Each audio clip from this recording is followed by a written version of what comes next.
Welcome to the Natural Genius podcast. We're here to help you tap into your natural genius. Let's go.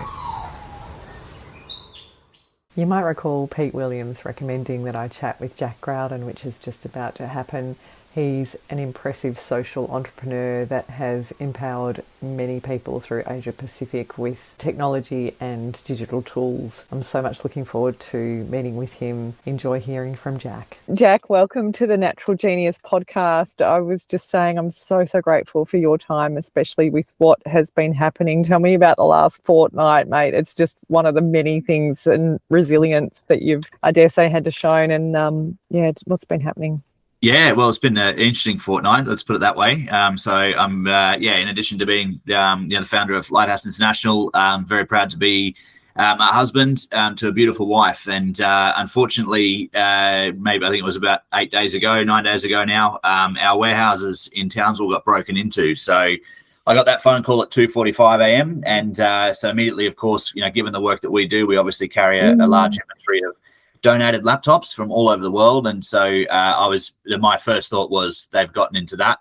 I had a bit of colourful language to describe those individuals when we were on the way down, let me tell you, but we got down to the facility and miraculously none of our stock had been touched, so we were very, very grateful for that. We'd lost a couple of tools and a drone, which wasn't great either, obviously being a charity, but we use that all the time, but that's life. We can recover from that, but unfortunately my wife's wedding dress was in storage in my office container. Unfortunately, they're broken there, and for some reason they thought that's a good thing to take. So we've had unfortunately a bit of an underwhelming response from the police as well. So it's been disappointing. But yeah, that's life. You just get on with it, and yeah, like I think you mentioned about resilience before. It's there's a fair bit of that in our sector because you go through some pretty average things. But I have to admit that was one that still sits with me a bit. So yeah, no good, mate. Oh, I have a feeling from how Pete Williams described you is that you're rolling on with that, with the disappointment, but also just keeping on going. Tell me, Jack, should we do a call out for the drone? How are we going in terms of getting that drone? Surely somebody would be able to contribute. Yeah, look, I think at the end of the day, probably not quite at liberty to reveal everything here today, but these individuals are pretty well known to police, pretty well known around the community up here in Townsville as well. It's one of the unfortunate parts of living up here. We've got a fantastic community, and I'm a big advocate for North Queensland. Unfortunately, we do have a bit of a problem with home invasions and theft and so on. I think a call out probably not necessary, to be honest, but I was meaning a call out for donations. I should have been more careful with my words. By all means, by all means. Shall we start with that, Jack? Because I'm conscious that sometimes with podcasts people drop off. But tell me how. Let's just get that off. How do people donate to LiteHaus? And perhaps just give a little bit of an intro to LiteHaus for those who have not heard of it.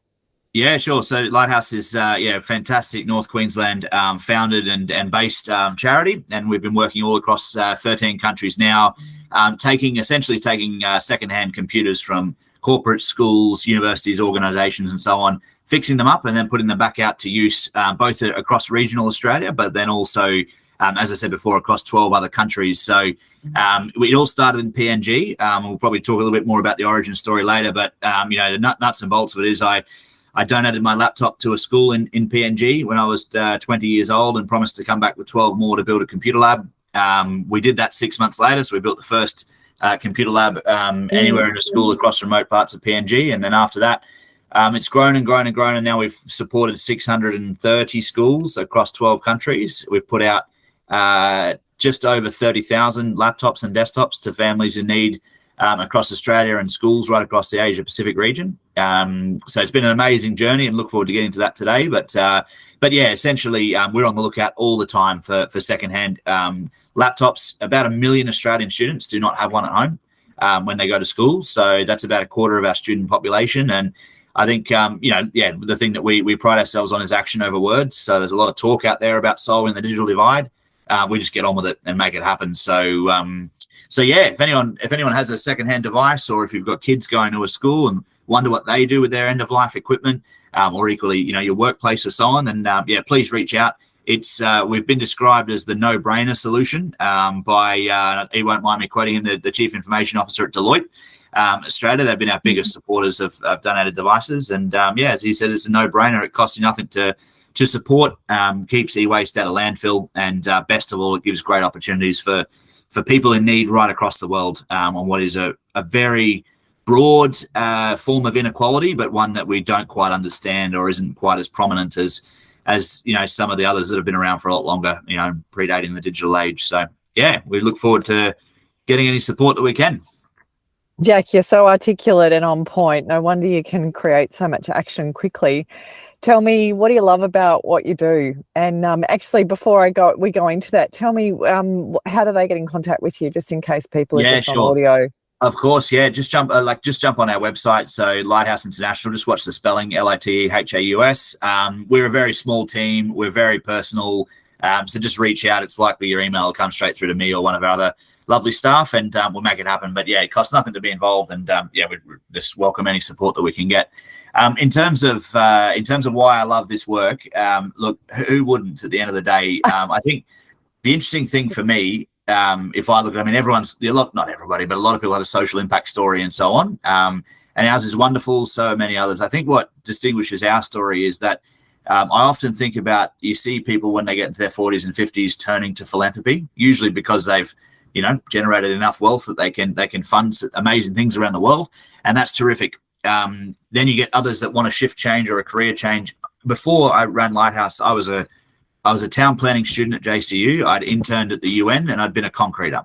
So you make sense of that if you can, but the reality is that this is all I've ever known. And it's funny that, I've started with philanthropy first. When I had no money, I can assure you I'm not in the funding category. I'm in the doing category.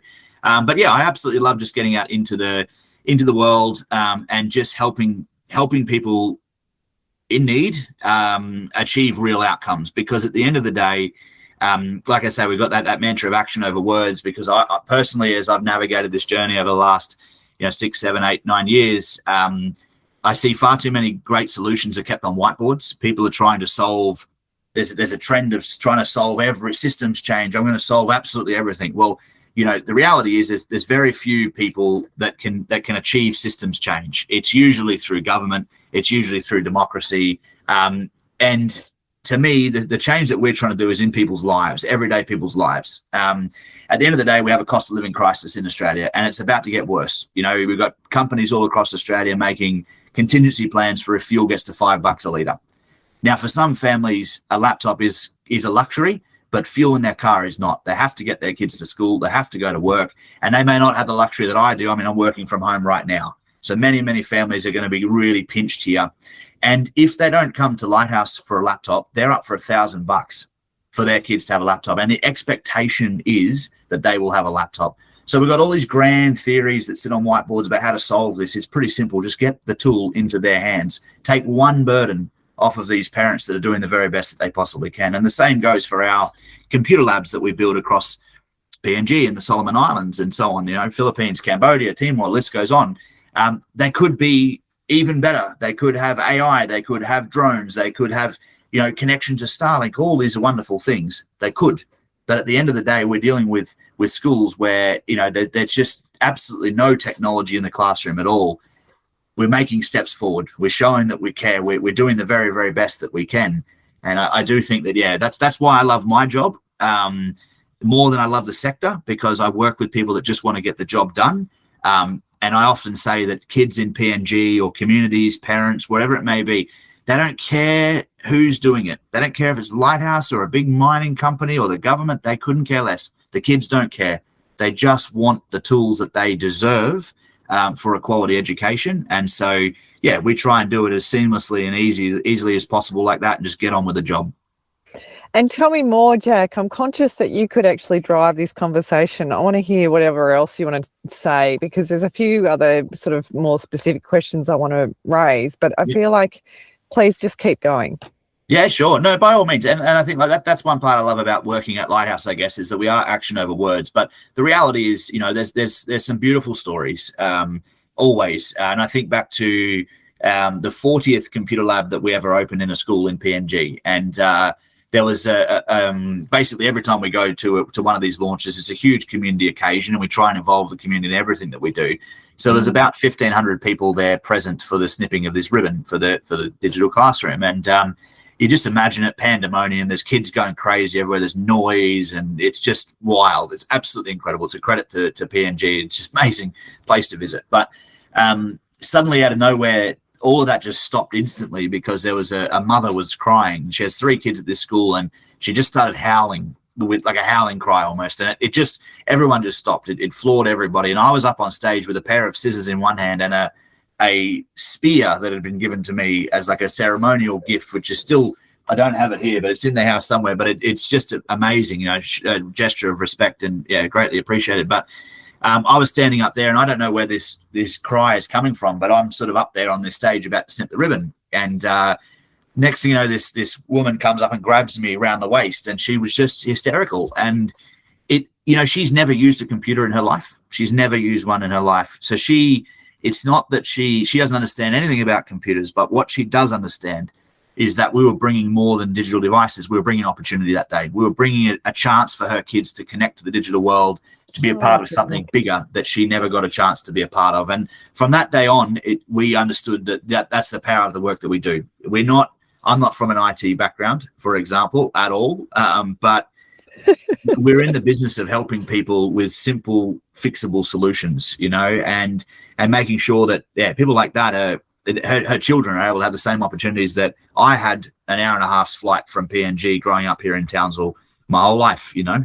So there's stories like that, and then there's also sad stories which have you know, informed the next stages of what we're trying to do. I was in Cambodia recently, and schools there's not enough classrooms. So a lot of kids, not enough classrooms. A lot of classrooms destroyed years ago and never been replaced, and so on. Obviously, Cambodia's had a very turbulent history. So kids in rural parts of Cambodia go to school in shifts. So one shift worth of kids will go from 7 o'clock to 11. They'll have a 2-hour break, and then a new shift rocks up at 1 o'clock to 5 o'clock. And it's fascinating to see because the kids rock up on their motorbike scooters. It's like a big car park out the front, and then they all leave at 11, and then the new crew comes in at 1. But it's sad at the same time because, you know, kids are only getting about 16 to 20 hours of learning every year. You know, I'm about to have a baby boy in a few months, and you know, the expectation is that he's going to have 7 to 8 hours of schooling a day for 12 years. So really, kids in Cambodia are getting less simply because of an infrastructural gap. And the saddest part is, though, we were leaving one school, and we was in the middle of these rice fields everywhere, in right on the border with Vietnam, and we're driving out, and there's a small girl sitting. I looked out the window, and she's sitting in the front of her house, and she's bored, and she's playing with this stick, you know, and she's just sort of looking at the ground, moving some sand around, while all of her friends get to drive past in their motorbikes and they have a chance. There is such a shortage of classrooms that even with the shift arrangement, kids are still missing out. And that's the sort of thing that sits with you for a long time, because then you sit there and go, how hard is it to build a classroom? Could it be any harder than building a computer lab? Because we weren't IT people, and we're not builders either. But number one, we care, which is the first ingredient. Number two, we don't give up. We never give up, and we're going to give this a go. So we've just launched a new strategic plan, which involves building classrooms, firstly in PNG. It's a place we know best, and then moving on as well, and also building toilets to make sure that girls can still go to school when they reach period age, electrification, water tanks, etc., etc. These are simple solutions, but they make a massive difference. And they're, dare I say, and then I will pause for a moment for breath, but dare I say that, like, these are the things that are no longer sexy on whiteboards for consultants in this space. They're no longer the crazy innovative design, but the reality is we all need a toilet, we all need a classroom, we all need water tanks for water, for drinking water, and to wash our hands. And I think we've forgotten in this sector to build the basics first. And that's what we're more than happy to go back into that space and help build the basics first. And in all of that, Jack, which is just ever so impressive, how do you prioritize? Like, how do you work out what to focus on, computer labs versus toilets, for example, or classrooms? I would love to hear more. Yeah, sure. I mean, it's like very, micro decisions perhaps as well. yeah. Look, it's there's no magic solution either, but it's obviously funding led as well. What we can get funding for, we do, because we've got staff that we've got a small team that does such an amazing job worldwide, and we obviously, they've got mortgages they have to pay and so on. So where we get the funding is where we go largely, but also where we have the greatest support. So the biggest stakeholder in all the work we do is the communities that we work with. And, we tend to work very heavily in the PNG Highlands, for example, because we have excellent depth of relationships with communities there that just make logistics work, security work a lot better, and just the whole project comes together a lot better. But look, we've only just started this classroom project. So the first sort of outcome will happen in September. So yesterday I was up looking at our steel frame manufacturer's yard, so very exciting, and designing everything for tropical environments. So what do I enjoy about my job? Increasingly this stuff here. I think sometimes there's an urge when you start up to fire the CEO from the tools. I'm happily, I know the board's going to listen to this, I'm happy to say that my favorite part of my work is being on the tools. You don't start an organization like this to be buried in Excel sheets and things like that, sitting at a desk. You run it because you want to be out in the field doing great things. But of course, it's a necessary part of the job to, when you're running a team and growing an organization. One of the biggest challenges that we've got as an organization is that, we do rely heavily on the founder. And we're trying the very best that we can to undo that as well, because I want to be able to walk away one day and know that this thing's built to last. It's a great organization, and we want it to keep, delivering lasting change for years and years to come. Because I tell you one thing right now, Sam, it's we're going to be very, very, very, very well needed for years to come. All NGOs and charities, because the world is going the wrong way, and inequalities are widening. Challenges are only getting deeper and deeper, and we're not getting to the bottom of these issues. And for all the flack that charities and social enterprises and NGOs cop, we are out there on the front line, and we haven't given up. All of us haven't given up. And so, shout out to everyone that's out there striving in our sector. It's not easy, and we're needed, and we're not going to give up. So. Oh, good on you, Jack. Oh, my goodness. Pete Williams was so on point that you'd be so inspiring. I hope that doesn't make you blush. Tell me, Jack, so already there's so many people that I want to introduce you to, and Corinne Prosk is one of those people, because we've just released a talk with her, and it was about being built to last, like building for forever. Yep. And I've always loved that. I loved that idea when I was in an Indigenous community in far north Queensland, and they were telling a story about years ago that they threw out a consultant that came to help them with their community plan because they weren't going to do it for 100 years or plus. Yeah. Over 100 years. So I just, all the power to you. And tell me, again, so day to day, Jack, you could be absolutely frantic for 24 hours of the day. How do you, if you were thinking about another social impact entrepreneur or social entrepreneur that was listening to this, how would you suggest that they get so much done as you do? And Pete Williams has seen so many people in his career, and Sure. You are a standout to him. So tell me more about any hacks that you might pass on around getting stuff done and making impact. Yeah, it's just, there's no magic wand, and I always struggle with this question because there's plenty of things that I don't do very well, that's for sure. And otherwise we'd have 50 staff and be growing all around the world. So there's as everyone's got their different skill sets, and some things come very naturally to me. I am very action oriented and full of energy, and I've been blessed with that. I wake up before the sun comes up, and just get on with it. But I do think you just have to have a sense of resilience. You are trying, if you're out there trying to solve these problems, you're not just out there helping people. You're trying to unwind problems and barriers and gaps and deficiencies that often, let's cut to the chase, are often imposed by others. It's not like it's an accident that we have out of control wealth inequality, for example, emerging in Australia. That's no accident. It's a result of policy failure. So if you're trying to overcome that, it's very easy to get lost in the enormity of it as well. So I love staying at the forefront of what we do. And I also subscribe to this idea that if anyone thinks they can be perfect in this sector, it doesn't exist. It just doesn't exist. Maybe one day it will, but I don't think it ever will, because you're always going to have, for example, 20% of people, beneficiaries, who bluntly piss the support away. Whether it's a school that just decides, you know what, too hard, we're not going to use those computers at all. And all of the the intent that was behind the donors that supported that, the donors of the devices, those who lent a hand with the shipping, and our staff and our team and everything, it's all gone. But you don't do it. You can't achieve the 100, but if you don't spend $100, you can't help the 80 worth of impact. You can't achieve that. So you just have to accept, this is not a place for loss aversion strategists, for example. You need to be able to just accept failure, and because it's not a failure, it's just a cost of business. It's the offcuts when you chop and steal. It's the way it goes, for example. And so I think, you have to have that inbuilt resilience and just understand that do your bit. You're not going to be able to solve all of the world's problems in one hit. There's many more things LiteHaus could do to strengthen our programs in tackling digital inequality. No doubt about that. That's what I was talking about before on the whiteboard. We could draw pretty whiteboards too, but the reality is if we waited to solve the entire solution, everything there, then, my story is a good example of that. When I first started LiteHaus, I was trying to help one school get a computer lab.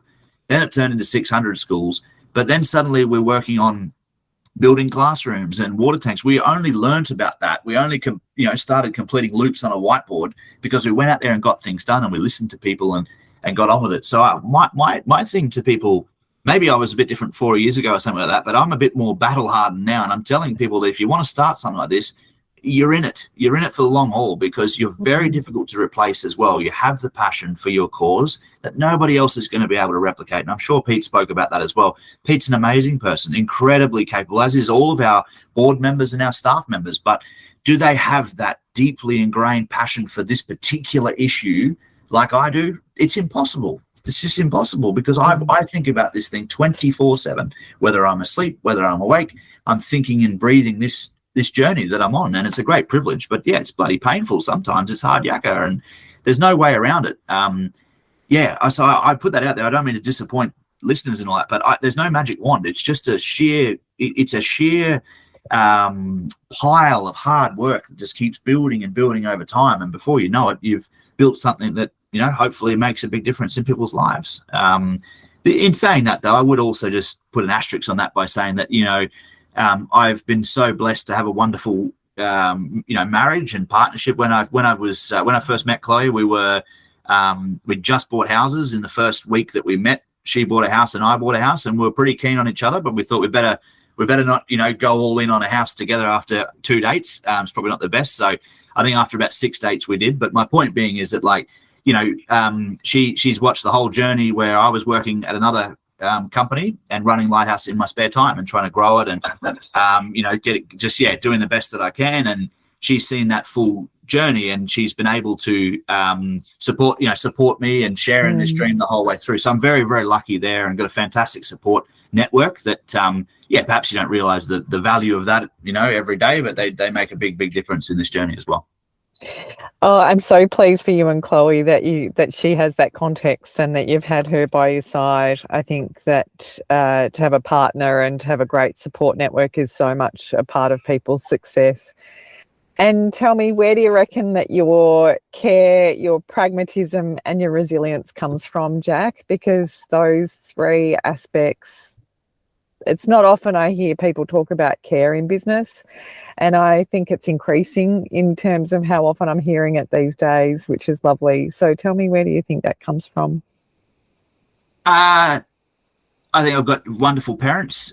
So my parents have always been community minded, for example. So my mum, volunteered at a football club that I played at for 25 years, became the longest serving secretary of that football club's history. My dad was involved in community efforts all the time. And also just like they ran a business, they ran a civil construction company that, scaled enormously from the humble origins that they started from, and it was amazing growing up around that. Like it was always, you met the people that they came around and sat at our table that worked for you, so it was like making decisions that are like, we're going to cut people here, we're going to cut people there. You got to realize that they're all people that have mortgages, that have struggles, that have battles. It's not easy to do this, and I've had to experience it as well in this role, and it's not nice. It's the worst. It is the single worst part of this role, is having to move people on because things sometimes don't work out, and it's awful, and we've had to do a bit of that recently. So but at the end of the day, I think ultimately that the resilience is just a baked in part of me, I feel, and because my parents, for example, I was 23 when I started LiteHaus full time, and I gave up a very good job at the university locally here to try it. And Mum actually begged the board members to stop me, funnily enough. So shout out to Mum there. But it's been an amazing supporter ever since. But as for Dad, he bought an excavator when he was 23 because he was operating one in the mines and saw where that was going to lead him if he just stayed as an operator. It was being overweight, sitting there whinging about the world and why he didn't have a crack. And he had to go. The bank told him, absolutely no possible way you're getting a loan from me, mate, and unless you do the following things, which were never going to happen. He came back 6 months later and got the loan, and he said, what the bank said, what can I offer, what can you offer us? He said, nothing, no collateral. And he said, I can offer you this, his heart, and this, his handshake. And then he got on with it and made it happen. So I think there's definitely that sort of part in me. But as for caring, I'll take a bit of a different angle with this. I just don't think our economy cares. I don't think that the economic system that we have now is not about care. It's about exploitation. It's about when you're working in these corporate sectors, people change. When they wear a shirt, they change their persona.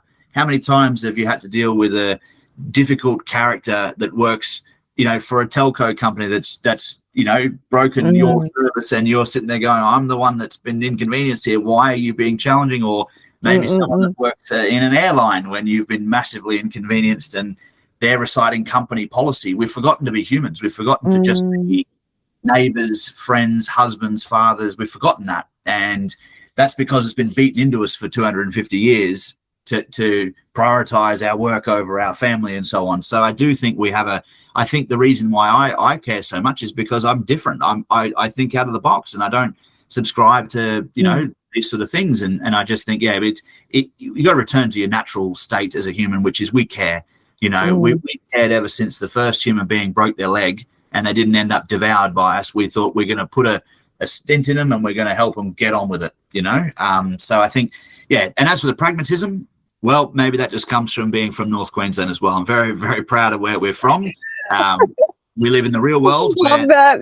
Shout out to Northern Queensland. That's so cool. Well, I may as well play along with it. I know most people will know one of our members up here, the Honourable Bob Catter. I personally, I don't vote his way, but I do think, this whole notion that, there is a river where there's crocodiles that eat people about 600 metres from my house. We still live in the frontier. We still live in a wild part of the world.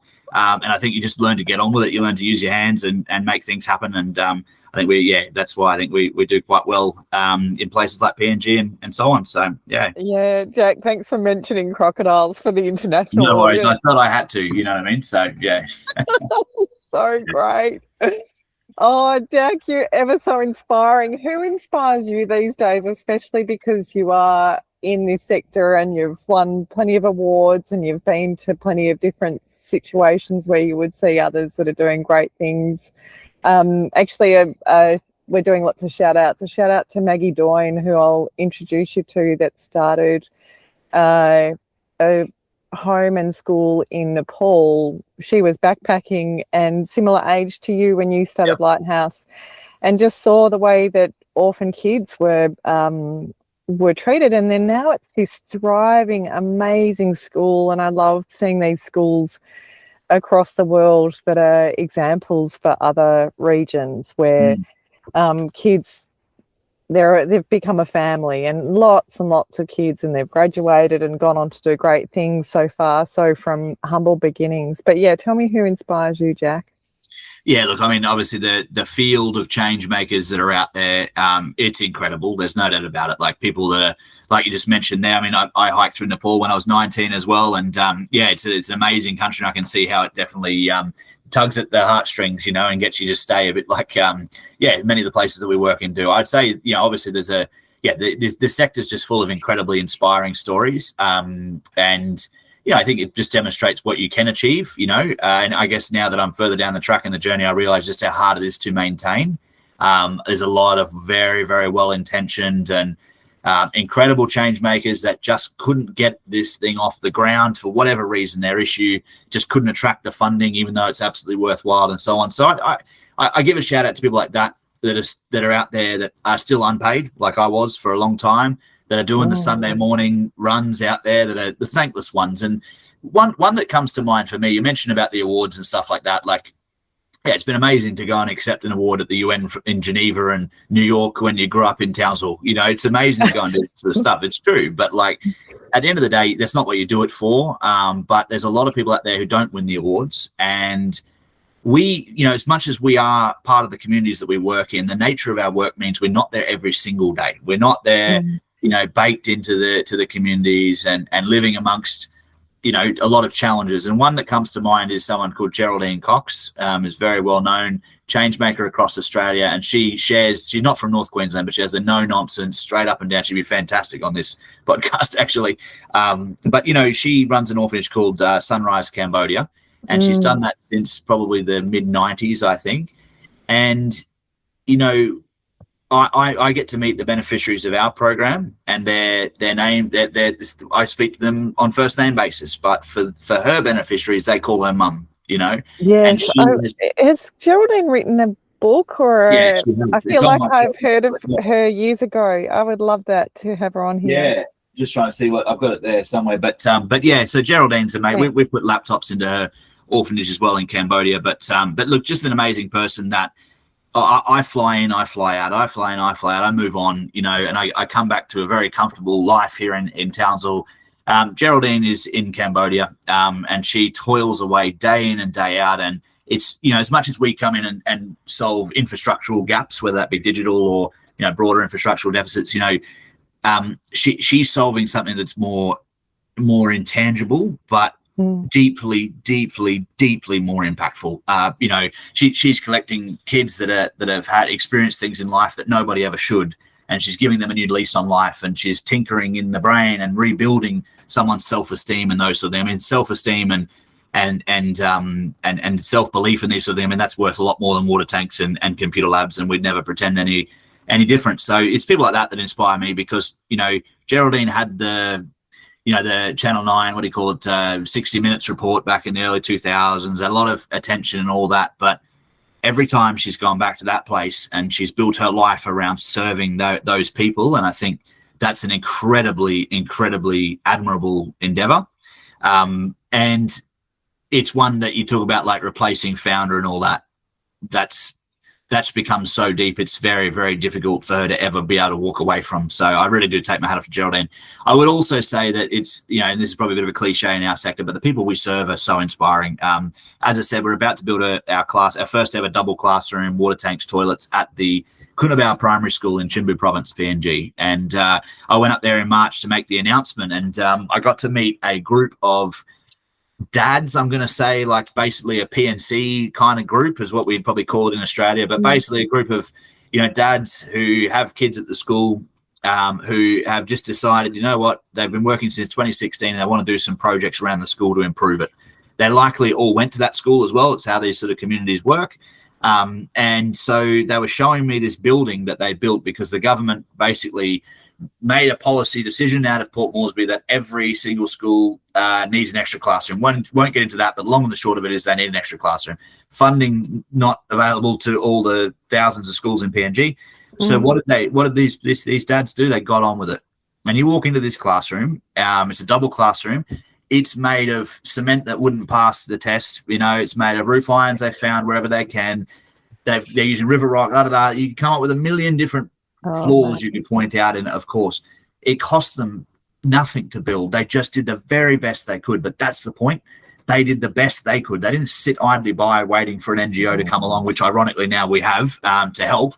But maybe it's not so ironic. Maybe it is meant to be, because at the end of the day, they've gone, you know what, we're going to solve our own problems. We're going to get on with it and get something done and do it to the best of our ability. And I do think that at the end of the day, you know, whatever happens in the future for LiteHaus, or whatever people think of us out there as well, I don't really care. I just hope they pay us the respect to say that they gave it everything they had.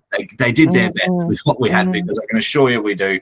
And I think, yeah, those parents that just, you know, yeah, the wives of those fathers that are carrying their kids on their back for 3 hours walking through the jungle, and these are stories that if you don't get inspired by that, then, you know, yeah, I don't know what will. Oh, Jack, rock solid. I just am so rapt to hear you tell me those stories, especially because sometimes as doers, it's just awesome to meet are the doers.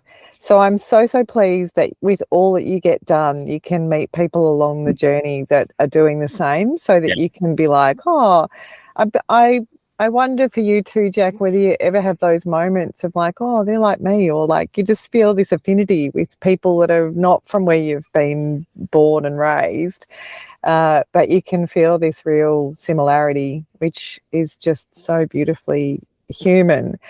And Jack, I want to say a couple of other things. There's, oh God, I love those words that you just said about tinkering in the mind, that Geraldine Cox and Maggie Doyne that I was mentioning before,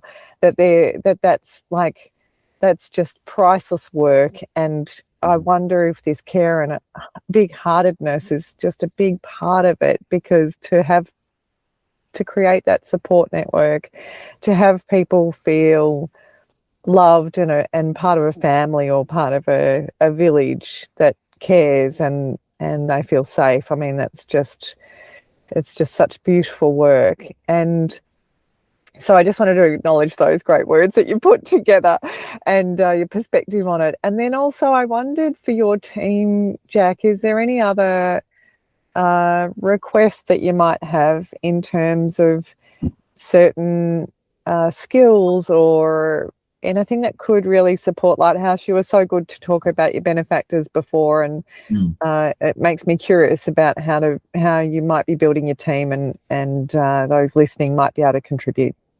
Yeah, look, that's interesting. Just briefly back to the point about, it takes a village and these sort of things. I think we've lost that as a society. If I can just go off tangent. Oh, please do. We've lost that as a society, I think. We are incredibly individualistic as a society, and I get to see people when they're the best part about our job probably is that when I engage with people, it's always when they're exercising the best part of themselves. So whether they're an IT manager at a school or a company, we're probably the most exciting call that they're going to have in their day of the week, because it's not about procurement, it's not about sorting out a problem, it's about doing some good. And so we get to see people in their best all the time, which is fantastic. Yet I still notice in our society, we drive past the person who needs a lift, because there's an erosion of trust. We would dare volunteer for longer than this number of hours in a week or do something for somebody else. There's so much of that in our society that we've lost. And when you spend a lot of time in PNG and you talk about finding people that are similar to you, even though they might not look the same or whatnot, that's what I found in PNG. You have a sense of communal responsibility and obligation. It is not perfect. I'm not glamorizing it. There's a lot of issues with it as well, like there is issues with our society. But when you parent with 10 parents. Everyone pitches in and helps out. We're about to go on this journey where we're lucky we've got some fantastic, budding grandmothers as well, on both sides that are super keen to help and so on. But largely that burden will fall disproportionately on us and even more disproportionately on Chloe. No matter what I try and do, our society is just, has made it like that, where we don't work together as a team very well. We are out there for ourselves. And I think we need to look at that, because we constantly in this sector, I talk about infrastructural deficits. Well, if you look at purely on an infrastructural objective deficit, PNG's a long way behind. How many times have we heard that phrase, But when it comes to the glue of our society, how far behind are we? Because it would be unbelievable for someone to be walking down the road in PNG and not be helped along by a family member. Say, I'll give you a lift down, no worries, and things like that. We live in a very individualistic society, and it's at our loss. It's at our loss, because we have to build higher fences to avoid each other. We flee from conversation. It's a real problem. So, we're very quick to point out what others don't have. We're very slow to come to the realization of what are we lacking, as a society. So I think if our world could care a bit more, if our society could care a bit more, we'd all benefit a lot more. We are losing purpose and community.